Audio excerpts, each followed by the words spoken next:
नमस्कार साथियों, आपका अपने YouTube चैनल ग्लोबल डिवाइन पर आपका स्वागत है। ₹1 $1 के बराबर हो क्यों नहीं जाता? डॉलर के मुकाबले रुपया धड़ाम।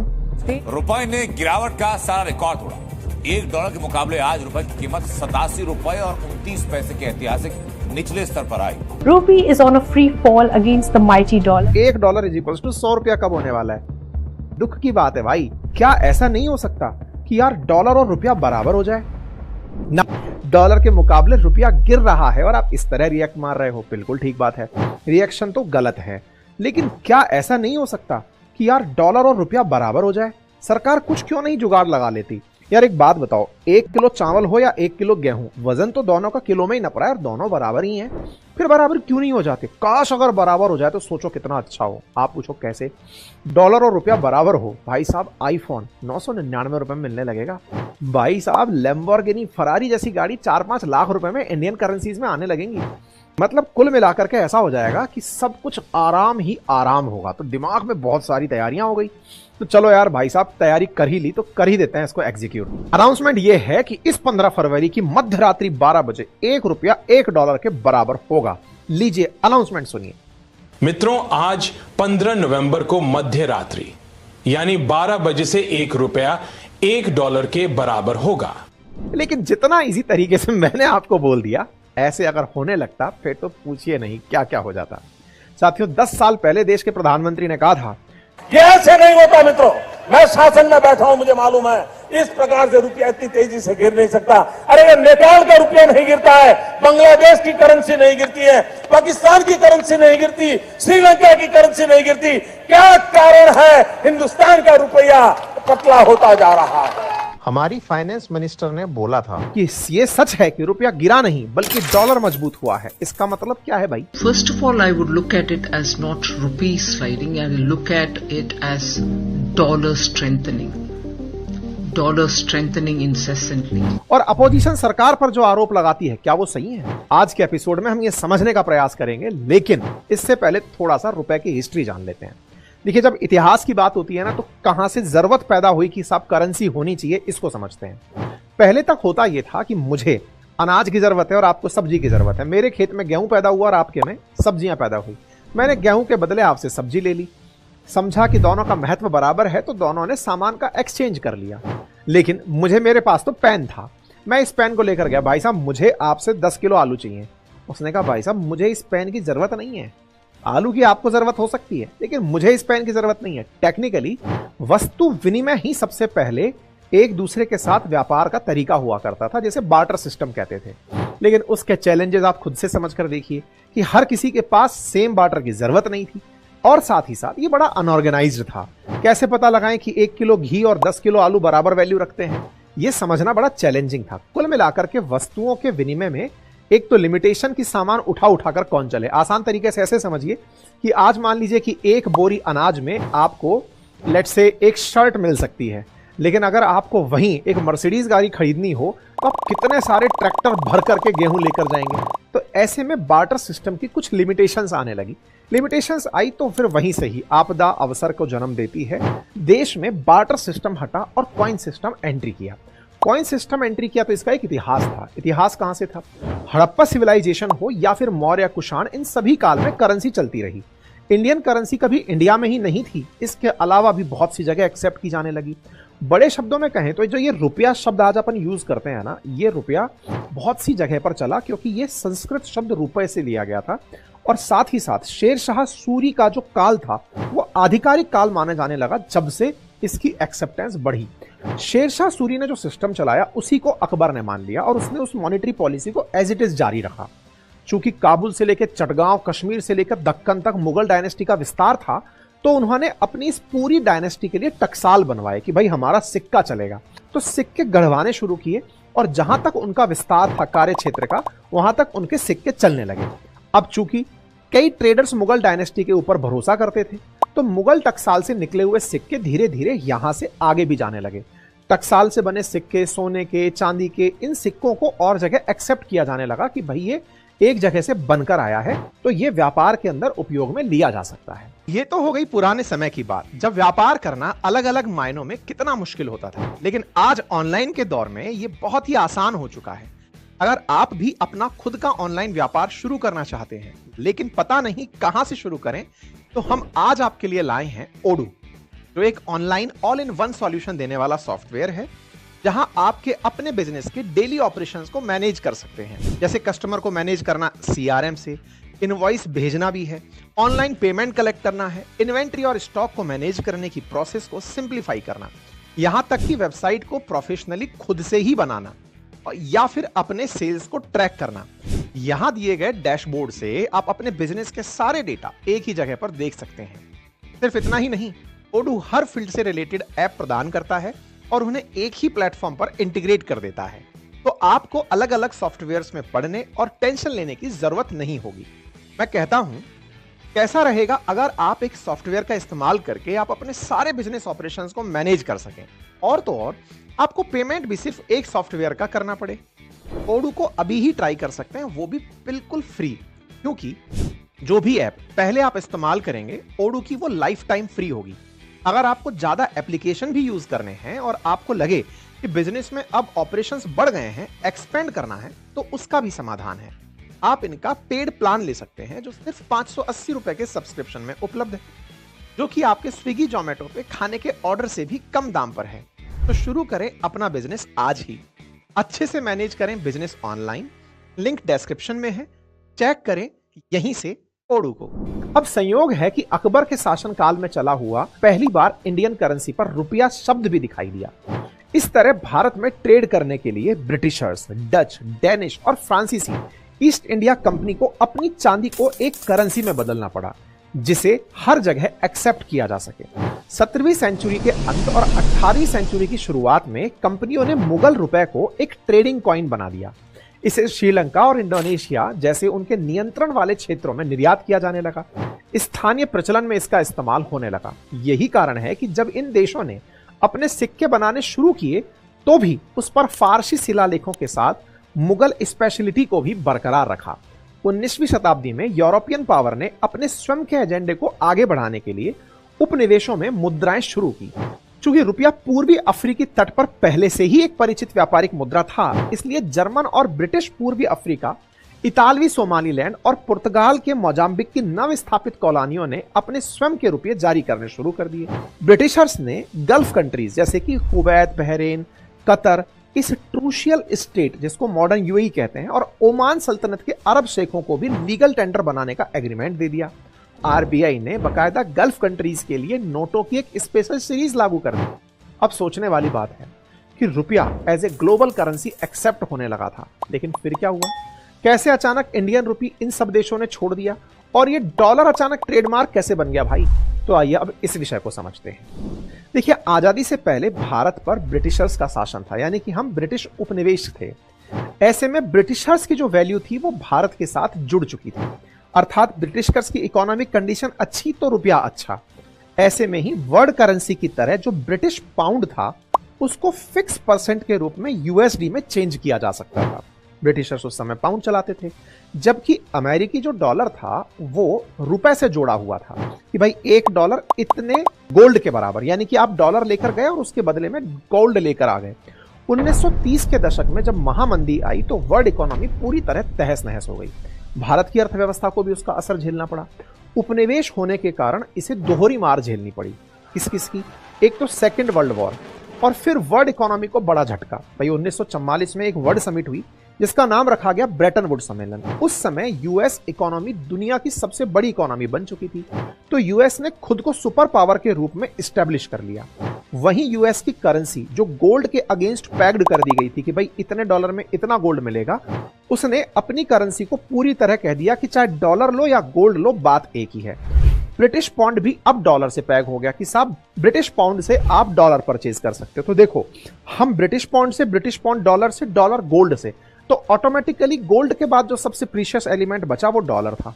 इस तरह से भारत की करेंसी ब्रिटिश पाउंड से होते हुए डॉलर से कनेक्ट हो गई।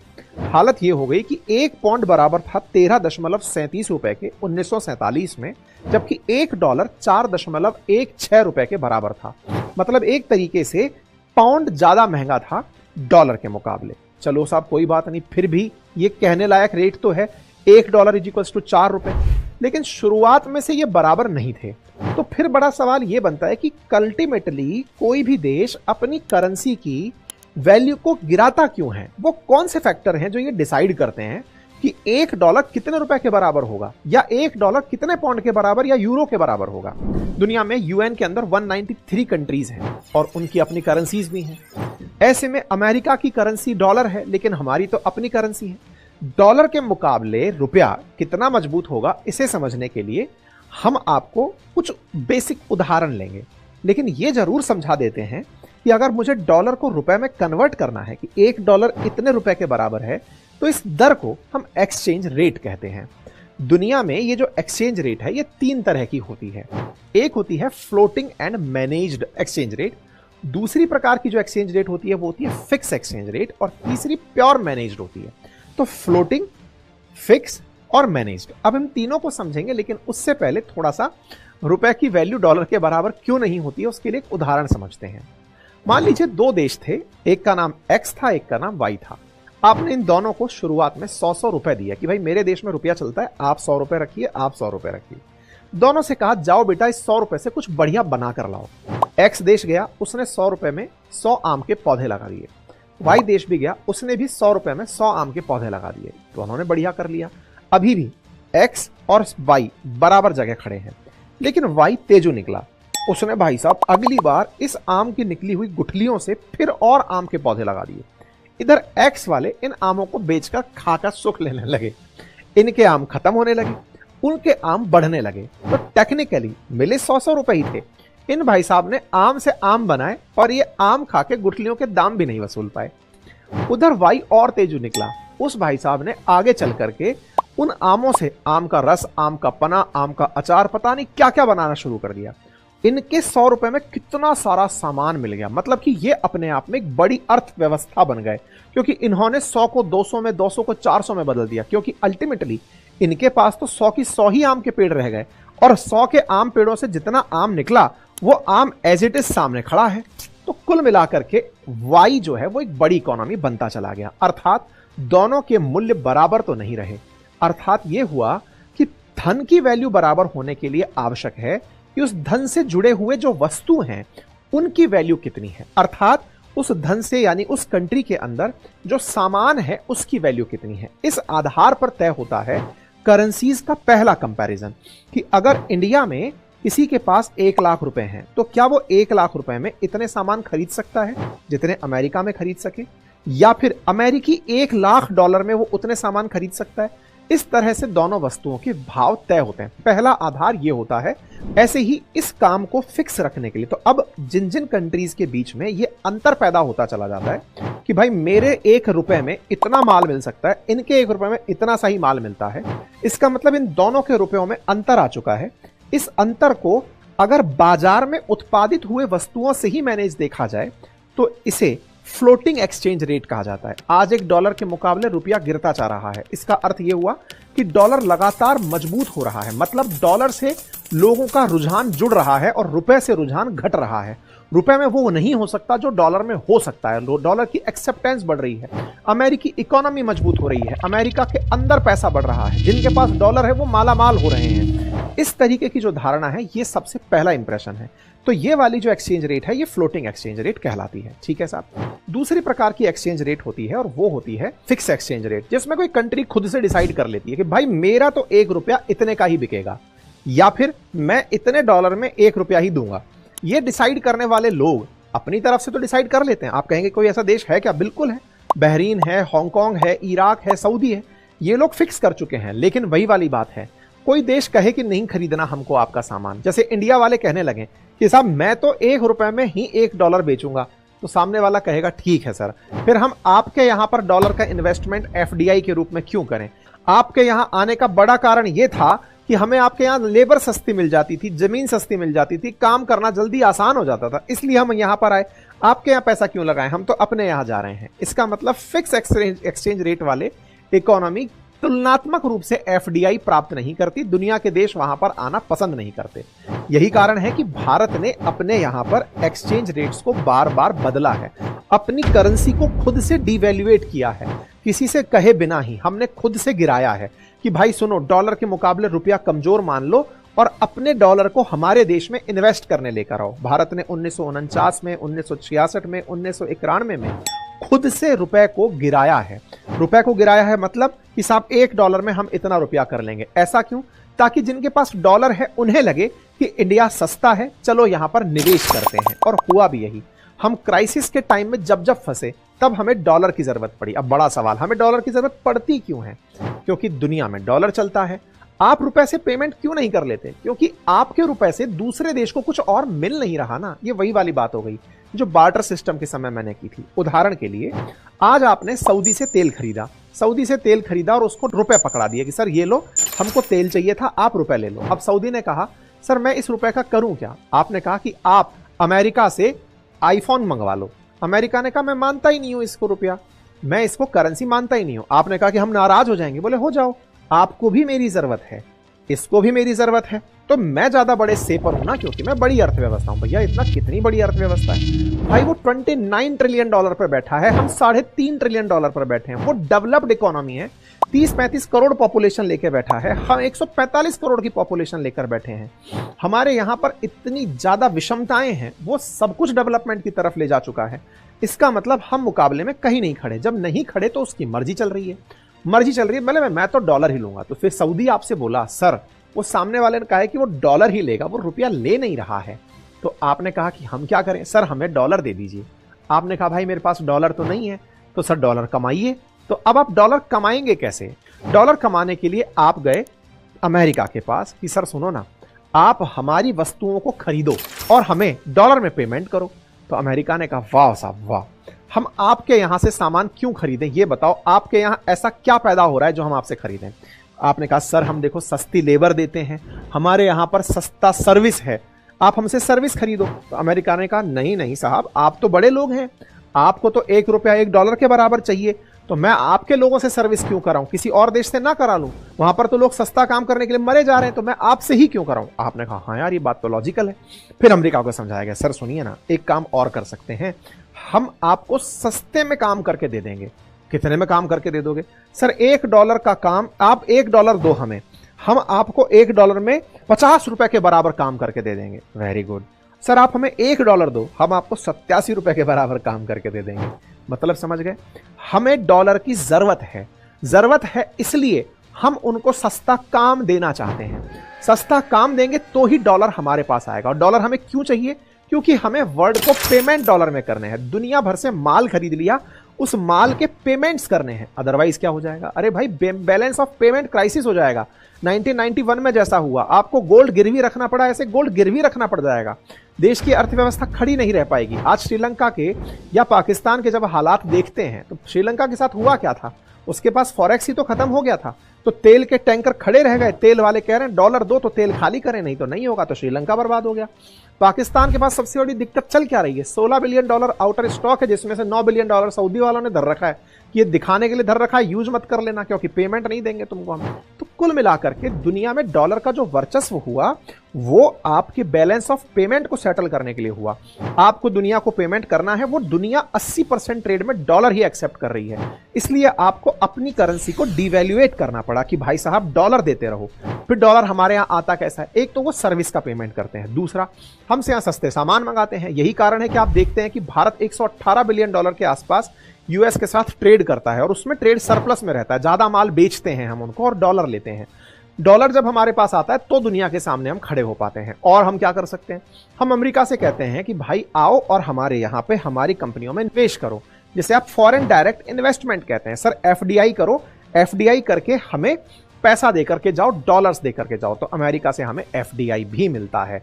तो सर दुनिया का कोई और देश नहीं आता क्या हमारे यहां पे? आता है, लेकिन 80% दुनिया जब व्यापार ही डॉलर में कर रही है तो वो भी आते हैं तो डॉलर लेकर आते हैं। तो एक तरीके से विदेशियों का आना या विदेशी व्यापार का आना डॉलर लाता है और उनको